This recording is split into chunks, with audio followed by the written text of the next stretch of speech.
The hum of the jet engines filled the cabin as Flight 417 soared above the clouds. The smell of freshly brewed coffee mingled with the faint scent of cologne and luxury. The seats in business class gleamed with polished leather, occupied mostly by executives tapping on laptops or scrolling through phones, wrapped in their own worlds of success. But in seat 3, sat someone who didn't seem to belong there. A single father with a worn denim jacket, holding his little daughter close. Her eyes were red from crying, her small hands clutching a stuffed bunny as if it were her lifeline. Next to them, a well-dressed woman in a navy suit shifted uncomfortably, shooting them sharp glances. Her name was Victoria Hale, CEO of a top finance firm, known for her composure and her cutting remarks. She sighed loudly, clearly irritated, as the child sniffled again. Some people should really know their place. She muttered just loud enough for the man to hear. He said nothing. His name was Daniel Brooks, a 35-year-old former Air Force pilot turned small-town mechanic. The ticket had cost him nearly all his savings, but it was worth it. He was flying his daughter Lily to New York for a critical heart surgery, a last chance to save her fragile life. The world didn't see his story. They only saw his scuffed boots and budget clothes among the suits. Victoria rolled her eyes as Lily whimpered softly. "Business class should be for business," she whispered again. Daniel looked out the window, his heart tightening, pretending not to hear. He was used to judgment. It had followed him ever since his wife passed away, ever since he had to learn how to raise Lily alone. The engines roared louder as the plane climbed higher into a perfect blue sky. The flight attendants moved gracefully through the aisle, serving breakfast trays. Everything seemed normal, until it wasn't that a sudden jolt shook the plane violently. Laptops clattered to the floor. Passengers gasped as the aircraft shuddered. The lights flickered once, twice, then dimmed. A muffled alarm sounded from the cockpit. Panic spread like wildfire. The captain's voice broke through the intercom, strained and urgent. "Ladies and gentlemen, this is your captain speaking. We're experiencing a critical hydraulic failure. Please remain calm." The cabin was anything but calm. People screamed. Oxygen masks dangled from the ceiling. The flight attendants tried to keep order, but fear clawed through every heart. Victoria's face turned pale as she clutched the armrest. Her earlier arrogance melted into trembling disbelief. The pilot's voice came again, this time more desperate.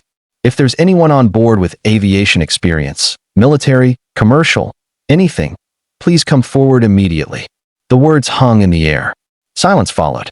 Then the captain appeared in the aisle, rushing toward business class, his eyes scanning every face. He stopped abruptly near Daniel's row. "Sir, please, are you Daniel Brooks? You were on the manifest with an Air Force record."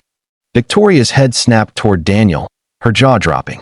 The same man she mocked, sitting beside her with a crying child, was now being asked to help fly the plane. That Daniel's expression hardened, a mix of calm and determination. "Yes, sir. Former F-16 pilot. What's the situation?" The captain's voice wavered. "Hydraulic failure. We've lost partial control of the tail, and one engine's overheating. We're 30 minutes from the nearest safe landing zone. I need another trained set of hands, now." Daniel gently lifted Lily and handed her to the flight attendant. "Stay with her," he whispered. Then he turned to Victoria, whose eyes were wide with shock.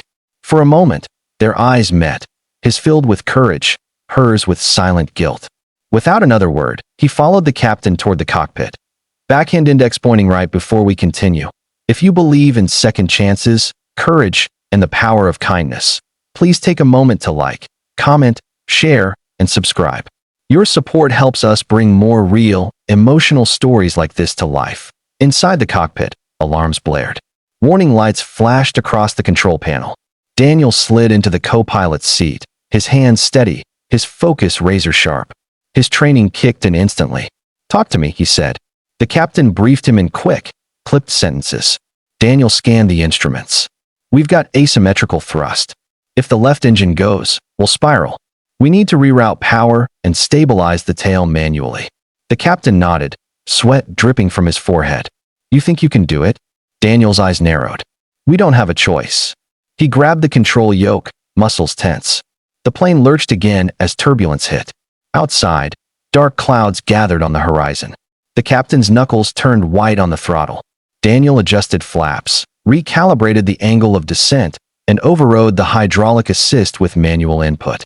Every second was a fight, against gravity, against fear, against fate itself. In the cabin, chaos had turned to hushed terror. Passengers clutched each other's hands.